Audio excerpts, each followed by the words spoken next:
Assalamualaikum warahmatullahi wabarakatuh. Perkenalkan, nama saya Raski Ahmad Gifari. Nama saya Tiara Ramadhani.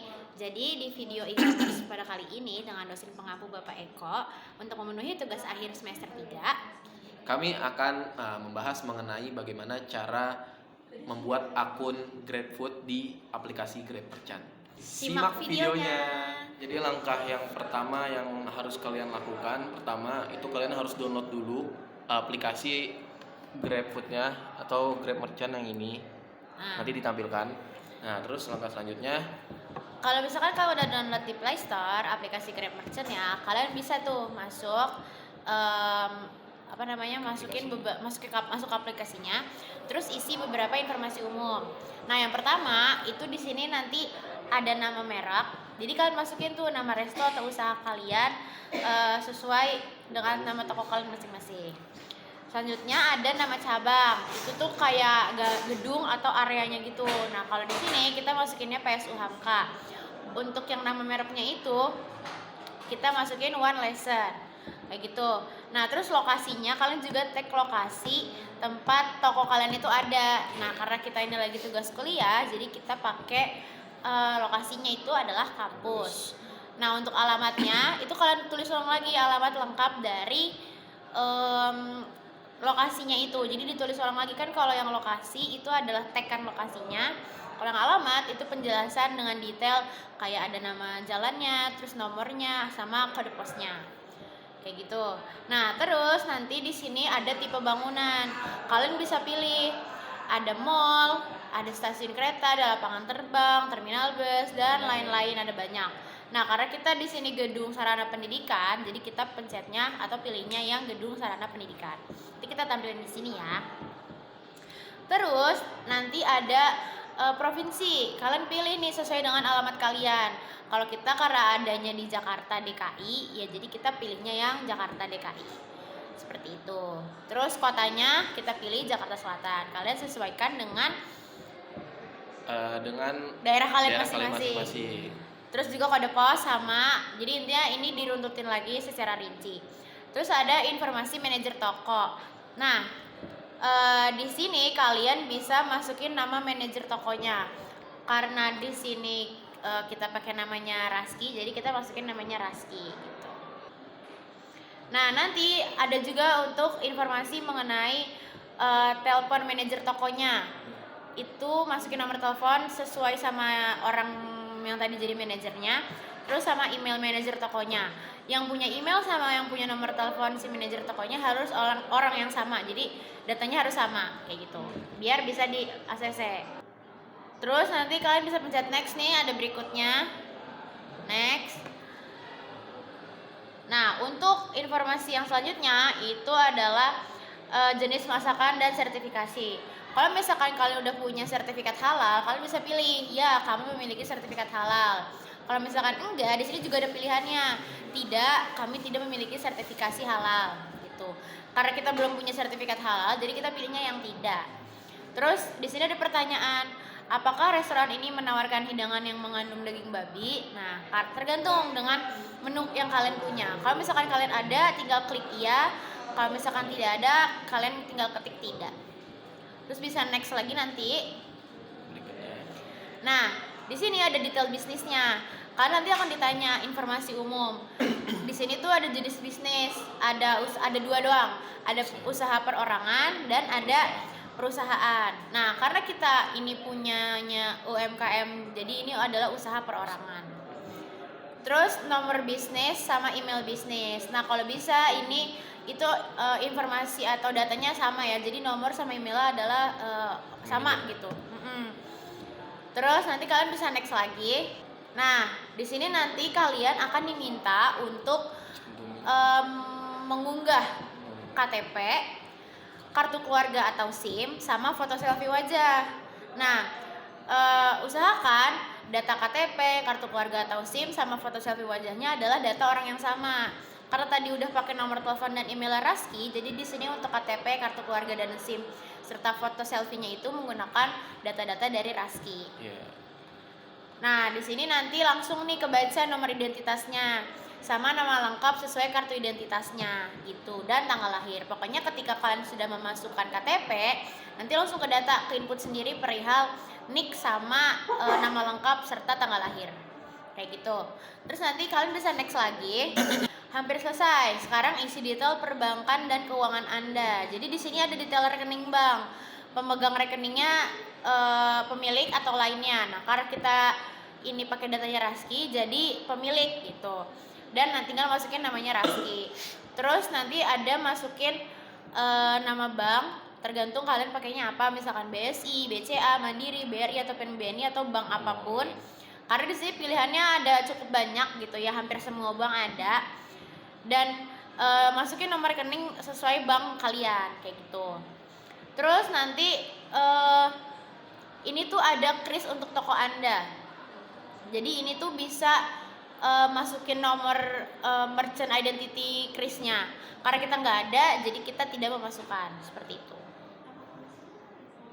Nah, nanti kalau udah selesai kayak gini, nih, kita tunjukin ya. Nah, untuk pembaruan atau untuk input datanya itu biasanya akan diproses selama 1-3 hari kerja. Nanti kalian tinggal tunggu aja dan cek secara berkala aja di emailnya. Nah, ketika nanti sudah selesai, kalian akan diarahkan untuk mengisi perjanjian kontrak. Nah, kalau kalian udah selesai sudah melewati proses yang tadi, kalian akan diminta untuk mengisi perjanjian kerjasama GrabFood Indonesia. Ini tuh bisa dibilang perjanjian kontrak, dan ini ada tanggal jatuh temponya, itu tanggal 1 Februari 2026. Nah, kalau misalkan kalian udah ke tahap ini, nanti tampilannya akan seperti ini. Terus kalian bisa pencet lanjutkan. Kalau kalian udah pencet lanjutkan, nanti kalian akan diarahkan ke dokumen perjanjiannya. Itu di situ nanti bisa kalian baca, ada nama tokonya, terus ada alamat yang udah kalian masukin dan lain-lain. Pokoknya kalian bisa baca aja di situ karena panjang banget. Nah, kalau kalian udah baca semua kontraknya, perjanjiannya, kalian bisa tanda tangan nih. Nanti ada ada arahan. Jadi isinya ada nama lengkap, terus ada inisial, terus nanti ada ditandatangani oleh siapanya, kayak gitu. Atau nanti ini tuh bisa dipilihin gitu, jadi ada pilihan gaya tanda tangannya, sama kalau misalkan mau diganti ya bisa diganti kayak gitu. Jadi setelah kalian sudah membaca kontrak dan sudah menandatangani, baru kalian akan ditampilkan seperti ini. Nanti akan ditunjukkan. Ya, ini pokoknya ting tuh. Jadi tulisannya adalah selamat Anda sudah menandatangani kontrak. Nanti bisa kembali ke beranda. Nah, untuk selanjutnya. Nanti selanjutnya itu ada pengaturan menu. Nih, nanti kita tunjukin di sini. Ting. Ya, nanti bisa pilih buat menu, ya kan? Terus kalian tinggal masukin nih menu-menu dari masakan kalian yang akan kalian jual, atau barang atau produk yang akan kalian perjualbelikan di GrabFood kayak gitu. Kalau bisa itu menunya lebih dari 10, karena berdasarkan dari yang saya cari datanya di internet, biasanya tuh yang cepet di ACC yang menunya tuh cukup banyak gitu loh, yang lebih dari 10 seperti itu. Jadi setelah kalian mengisi tadi kontrak, nah kalian akan diarahkan untuk mengisi menu. Nah, menu di sini itu cara mengisinya ada, kalian tuh harus kasih nama hidangannya dulu. Misalkan aku di sini adalah nasi goreng, ya kan? Nasi goreng. Nanti akan ditampilkan di sini contohnya. Ting. Terus kalian masukin fotonya nih. Kalau kalian punya foto yang real picture-nya, kalian bisa tambahin. Atau kalau kalian butuh foto sementara, kalian bisa nih tambahkan foto. Terus nanti kalian akan diarahkan cari foto sementara gitu. Nah, misalkan kalian ketik nasi goreng, nanti akan diarahin tuh nasi goreng. Banyak banget pilihan-pilihan. Kayak ini mungkin gambar AI kali ya. Nah, ini tuh ada banyak pilihan nasi goreng. Nah, ini bisa kalian pilih. Nih, nasi goreng gitu kan. Tampilkan. Ya. Terus gunakan foto misalkan. Terus deskripsi, misal ya nasi goreng dan telur mata sapi, misal. Terus kategorinya apa nih? Misalkan kategorinya adalah makanan berat, misal. Harga, misal kita di sini memakai harga 15.000. Nah, kalau udah kalian bisa lanjutkan. Nah, nanti kalian akan diarahkan untuk milih itu tuh masuknya ke kategori apa. Misalnya ada vegan, vegetarian, dan lain-lain. Nanti tinggal kalian pencet lanjutkan. Terus udah nih menu kalian. Nasi goreng 15.000 kayak gitu. Nah, kalian buat menu-menu kalian yang lain. Kembali lagi di sini nih ada nih tanda plus. Kalian pencet aja. Tambah hidangan misal. Terus aku mau jual itu adalah ayam geprek, ya. Masukin foto ayam geprek yang kalian punya, atau nggak kayak tadi bisa dimasukin tambahkan foto. Jadi cari foto sementara di Grabnya, terus ketik aja menu ayam geprek gitu. Nanti keluar foto-foto untuk sementara mengenai ayam geprek.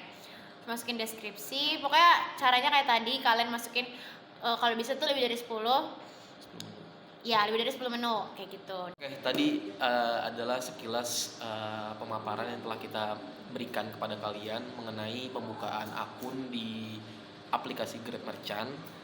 Selanjutnya, ketika kalian sudah melewati proses tadi, nanti ada tulisan aktifkan, maka kalian bisa langsung menggunakan akun kalian, dan kalian tuh harus menyiapkan siap-siap untuk menerima pesanan dari customer yang akan membeli di toko produk kalian. di toko kalian tersebut. Dan pastikan kalian situ ada tulisan kalau toko kalian tuh udah on gitu atau sudah siap menerima pesanan kayak gitu. Proses tersebut tuh bakal ada setelah 1-3 hari kerja setelah kalian memasukkan data-data yang tadi udah kita jelasin di awal. Iya. Seperti itu. Ini saya akan menjawab nomor 1 terlebih dahulu. Jadi kesimpulannya itu GrabFood itu tidak secara eksplisit menyediakan pembayaran berbasis syariah di aplikasinya, misal kayak e-wallet syariah khusus, tapi kita bisa memakai metode cash atau e-wallet yang sudah diseleksi sendiri agar sesuai dengan prinsip syariah seperti OVO ataupun virtual account bank syariah. Nah, lalu untuk jawaban nomor 2, kesimpulannya adalah pencarian dan biaya GrabFood sendiri merupakan biaya layanan komersial, bukan biaya berbasis riba atau keuangan yang dilarang syariah. Kecocokannya dengan prinsip syariah lebih bergantung pada sumber metode pembayaran dari Anda gitu. Misal tunai versus saldo bank konvensional. Nah, mungkin itu terkait dengan jawaban untuk nomor 1 dan nomor 2. Selanjutnya untuk jawaban dari nomor 3 mengenai risiko bisnis pada GrabFood. Nah, dia tuh secara umum transaksi di GrabFood itu bisa memenuhi prinsip muamalah tanpa ada unsur gharar ataupun maisir, asalkan syarat layanan atau benefit yang dibaca jelas dan tidak ambigu. Dan untuk jawaban yang nomor 4 mengenai keadilan, apakah kebijakan platform adil bagi penjual dan pembeli? Nah, secara struktural ada upaya adil atau transparan biaya dan proses retur. Namun dari sisi pengalaman konsumen, penting membaca syarat ketentuan lengkap agar tidak terjadi ketidakpastian atau ketidakadilan praktis. Nah, mengenai ringkasan pengalaman selama proses pembukaan atau membuka akun di GrabFood itu nggak nyangka kalau misalkan akan banyak dokumen yang dilampirkan, yang diunggah gitu. Terus untuk kendalanya itu mungkin perihal pengisiannya aja gitu, karena sempat 2 kali gagal, cuman untuk percobaan selanjutnya itu baru bisa seperti itu. Nah, jadi itu video yang udah tadi kita jelasin. Semoga kalian mengerti ya. Semoga bermanfaat. Dadah, wassalamualaikum warahmatullahi wabarakatuh.